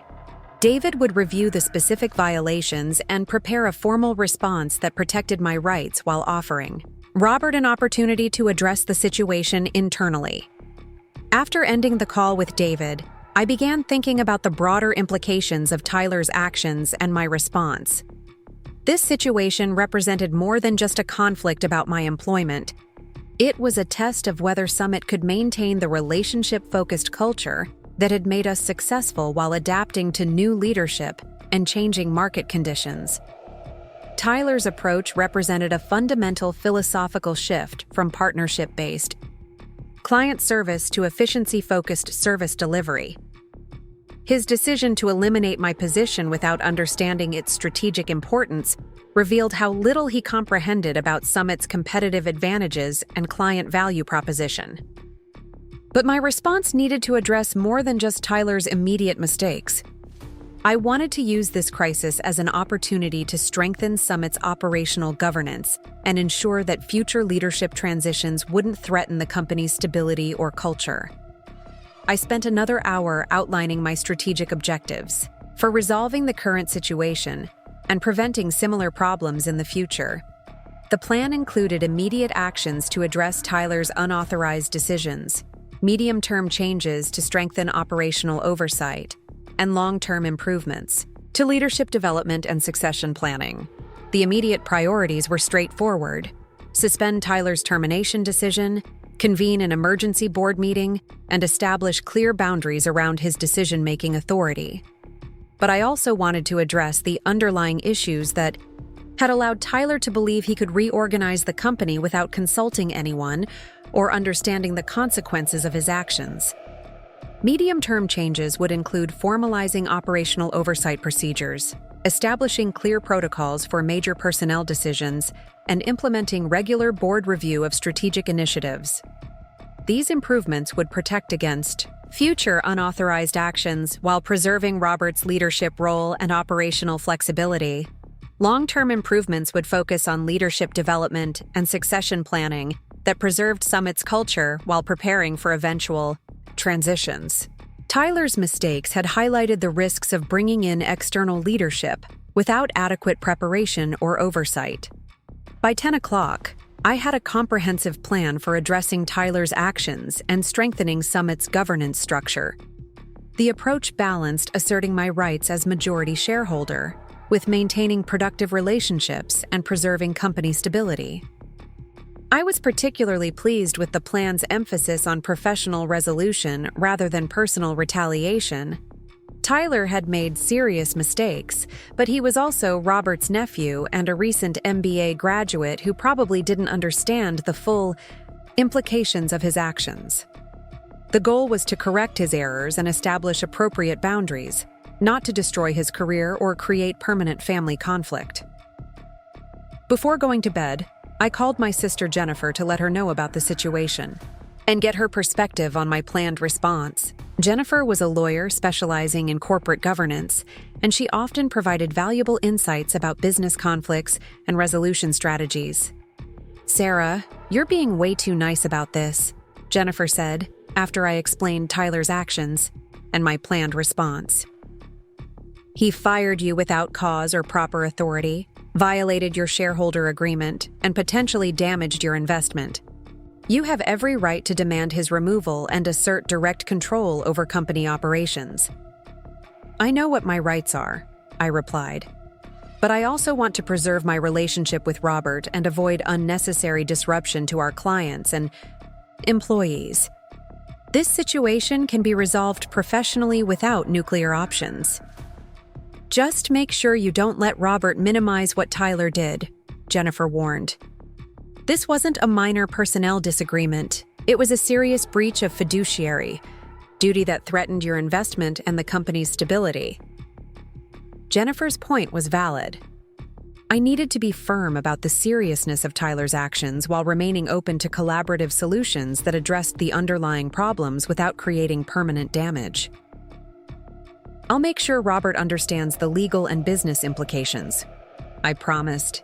"But I also want to focus on preventing future problems rather than just punishing past mistakes." After ending the call with Jennifer, I felt confident about my strategic approach to the situation. Tyler's actions had created a crisis, but they'd also provided an opportunity to strengthen Summit's governance and ensure long-term stability. The next morning would be interesting. I arrived at the office early Thursday morning, before Tyler or most of my colleagues, carrying a leather briefcase that contained copies of all relevant legal documents and a formal notice that David Martinez had helped me prepare the night before. The notice was addressed to Robert as CEO and Tyler as Director of Operations, formally asserting my rights as majority shareholder and demanding immediate suspension of all unauthorized personnel actions. The document was professional but unambiguous. Tyler's decision to terminate my employment violated multiple provisions of our shareholder agreement and exceeded his authority as defined by company governance documents. The termination was suspended pending proper board review and authorization, and any attempt to proceed with unauthorized actions would trigger additional legal remedies. I placed the notice in sealed envelopes addressed to both Robert and Tyler, then sat down at my desk to continue the client transition documentation that Tyler had requested. The irony of preparing materials to help Tyler manage relationships he was no longer authorized to acquire wasn't lost on me. But I wanted to maintain professional behavior regardless of the legal proceedings happening simultaneously. Marcus arrived around 7:30 and immediately noticed the briefcase and formal envelopes on my desk. "Sarah, what's going on? Those look like legal documents." "Just some administrative matters related to my transition," I replied diplomatically. "Nothing that affects your work or client relationships." Lisa joined us a few minutes later, looking concerned about the tension she could sense in the office. "Is everything okay?" "Tyler sent me an email last night asking me to prepare social media transition plans for all of Sarah's accounts."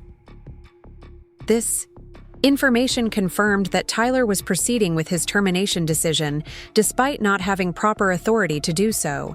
He was not only violating the shareholder agreement, but also creating operational confusion that could affect client service and employee morale.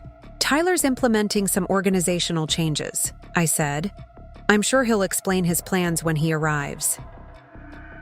Robert arrived at 8 o'clock, earlier than his usual schedule, suggesting that Tyler had briefed him about the termination decision. He looked surprised to see me at my desk, probably expecting me to be angry or absent following Tyler's announcement. "Sarah, good morning," Robert said, stopping by my desk with an expression of concern and confusion. "Tyler mentioned you'd be transitioning out of your role." I have to say, I was surprised by the timing. This was the opening I'd been waiting for. "Robert, could we speak privately? There are some important matters we need to discuss about Tyler's decision and its implications for company operations." Robert nodded, and we walked toward his office while I carried my briefcase and the sealed envelope addressed to him. Tyler hadn't arrived yet, which gave us an opportunity to discuss the situation before involving him in the conversation. Once we were seated in Robert's office with the door closed, I handed him the formal notice and waited while he read through the legal language and shareholder agreement provisions that Tyler had violated.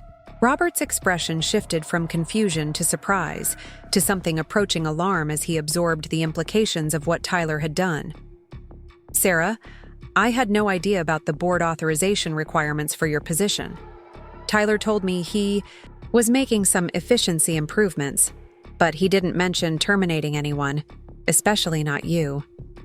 "Robert, Tyler doesn't seem to understand the governance structure we established or his actual authority within the company," I said.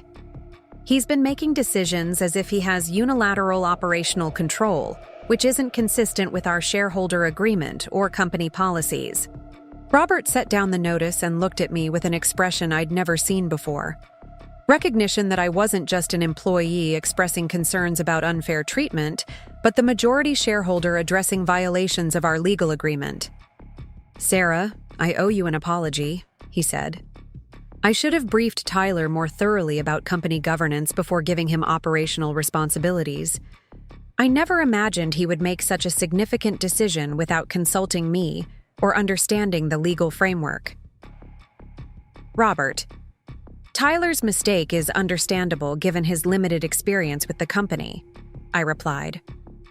"But the violation of our agreement is serious, and I need assurance that it won't happen again." We spent the next 30 minutes reviewing the shareholder agreement and discussing Tyler's actions in detail. Robert was clearly embarrassed by his nephew's behavior and concerned about the legal and business implications of the unauthorized termination. "What do you want to do about Tyler's decision?" Robert asked. "I want the termination suspended immediately, and I want an emergency board meeting to address the governance violations and establish clear boundaries around Tyler's authority," I said. "I also think we need to formalize some operational oversight procedures to prevent similar problems in the future." Robert agreed to both requests and suggested scheduling the board meeting for that afternoon. He also asked me to prepare a summary of Tyler's unauthorized actions and their potential impact on company operations for discussion with David Martinez as our third board member. At 9 o'clock, Tyler arrived at the office and immediately headed toward my desk to discuss the client transition meetings he'd scheduled. He looked surprised to see me working normally rather than preparing for departure, and he seemed confused by the formal envelope with his name on it. "Sarah, I hope you received my email about the client meetings today," Tyler said. "I've scheduled 6 appointments between 10 and 4, so we should review the briefing materials before I start." I handed Tyler his sealed envelope.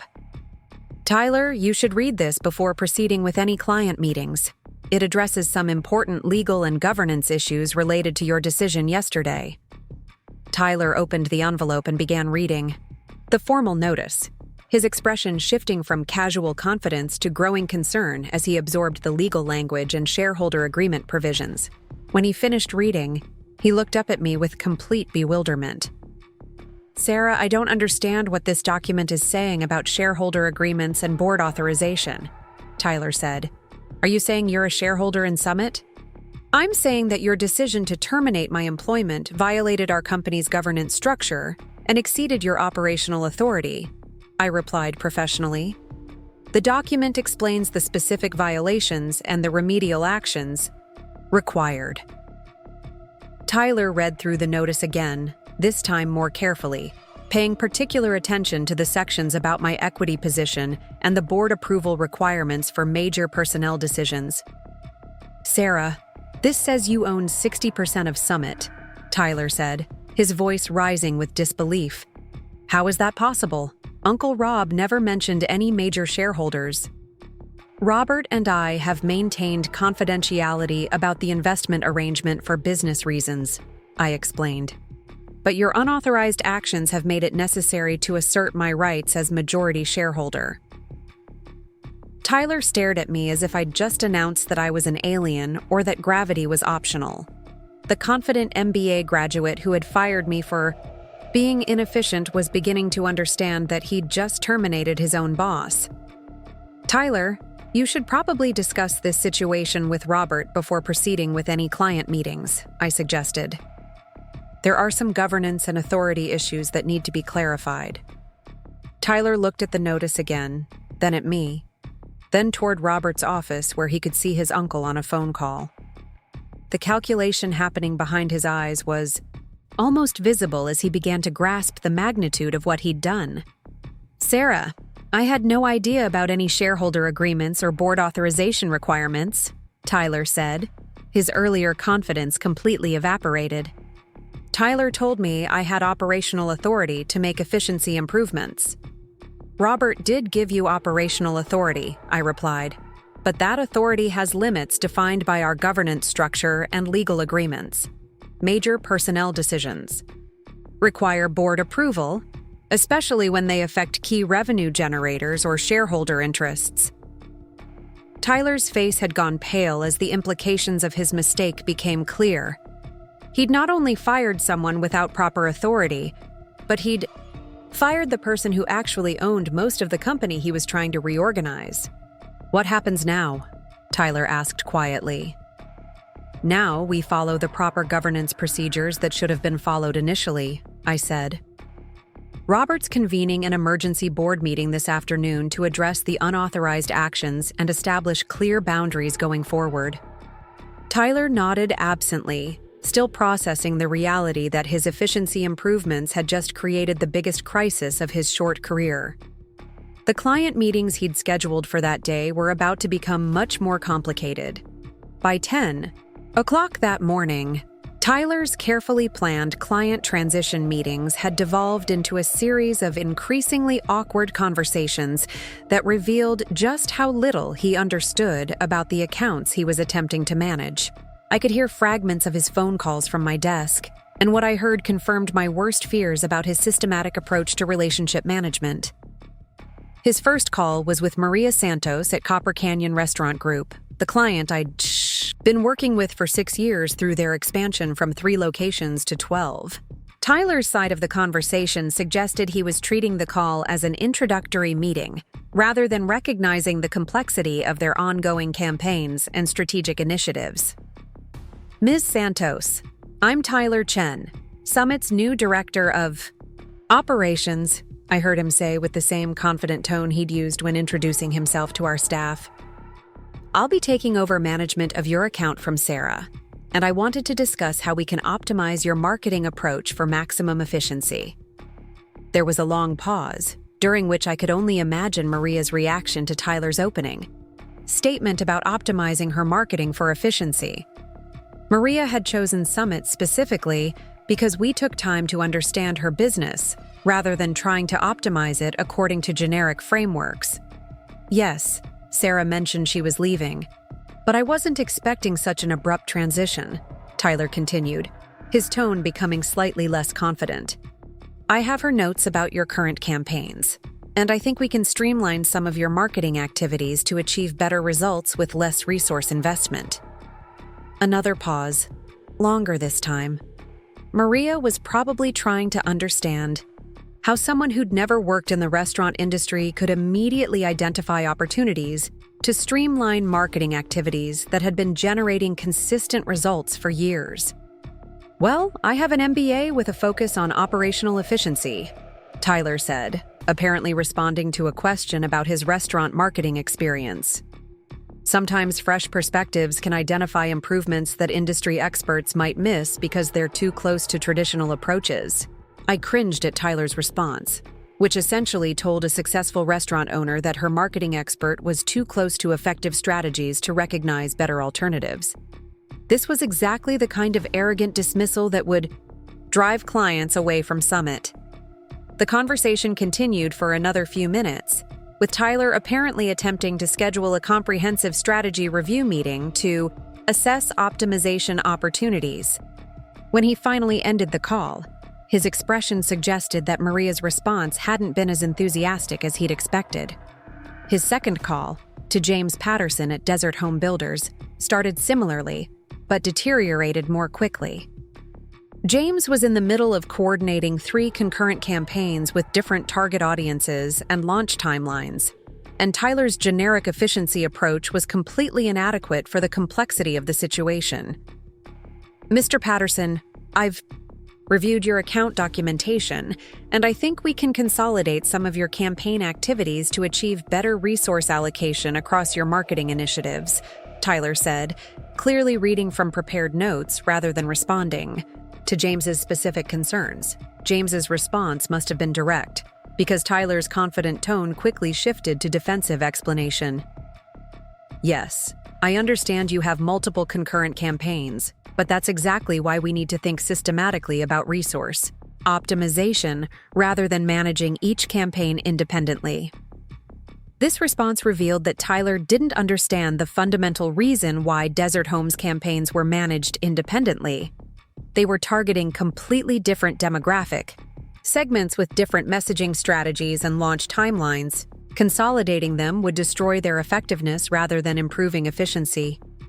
The call continued for several more minutes, with Tyler apparently trying to convince James that systematic campaign management would deliver better results than the customized approaches that had been working successfully for 2 years.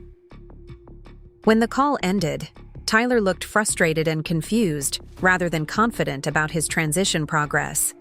By noon, Tyler had completed 4 client calls, and I could tell from his increasingly agitated demeanor that none of them had gone according to his planned schedule.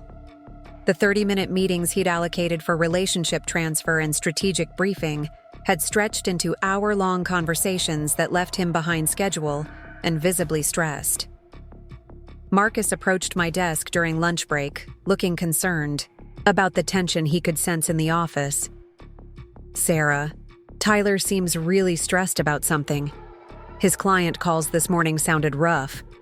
Tyler's learning that client relationships are more complex than he initially expected, I replied diplomatically. "It takes time to understand each account's unique needs and strategic priorities." "Is he really going to be managing all your accounts?" Marcus asked. "Some of those clients have been working with you for years. They're not going to be comfortable with someone who doesn't know their business." This was exactly the problem Tyler was discovering through his transition: meetings. The systematic approach he'd proposed for managing client relationships worked fine in theory, but it completely ignored the reality that each client had specific needs, preferences, and expectations that had been developed through years of personalized service. Lisa joined our conversation, looking equally concerned about Tyler's apparent struggles with the client calls. Tyler asked me to prepare social media transition plans, but some of these clients have very specific requirements about content approval and posting schedules. He doesn't seem to understand that we can't just implement generic processes for specialized accounts. The challenges that Marcus and Lisa were identifying represented exactly the kinds of relationship complexity that Tyler's efficiency improvements were supposed to eliminate. But instead of simplifying client management, his systematic approach was creating confusion and potential service disruptions that could drive clients away from Summit. Around 2 o'clock, Tyler's afternoon appointment schedule began falling apart completely. His call with Phoenix Tech Solutions was supposed to last 30 minutes, but stretched to over an hour as he struggled to understand their portfolio company structure and campaign coordination requirements. The complexity of managing marketing for a startup accelerator with 12 different portfolio companies clearly overwhelmed his generic strategic framework. His next call, with Southwest Medical Group, ended abruptly after less than 15 minutes. I could hear Tyler's side of the conversation becoming increasingly defensive as he apparently tried to explain why his systematic approach would be better than the customized healthcare marketing strategies that had been generating patient referrals and practice growth for 3 years. When Tyler finally hung up from the Southwest Medical call, he sat at his desk, staring at his computer screen for several minutes without making any phone calls or reviewing account materials. The confident MBA graduate who had fired me for being inefficient was beginning to understand the difference between theoretical optimization and practical relationship management. Around 3 o'clock, Tyler's phone began ringing with return calls from clients who had questions or concerns about the transition conversations they'd had earlier in the day. Based on Tyler's increasingly strained responses, the clients were expressing skepticism about his ability to manage their accounts effectively and requesting clarification about Summit's service delivery plans. The most telling conversation was with Maria Santos, who apparently called back to express concerns about Tyler's proposed optimization of their marketing approach. Tyler spent 20 minutes trying to explain why systematic campaign management would be more efficient than the relationship-focused approach that had supported Copper Canyon's successful expansion. Ms. Santos, I understand your concerns about changing approaches, but I think you'll find that systematic optimization delivers better results with less resource investment, Tyler said, his voice strained from hours of similar conversations. Sometimes clients resist efficiency improvements initially, but they appreciate the results once they see the improved performance.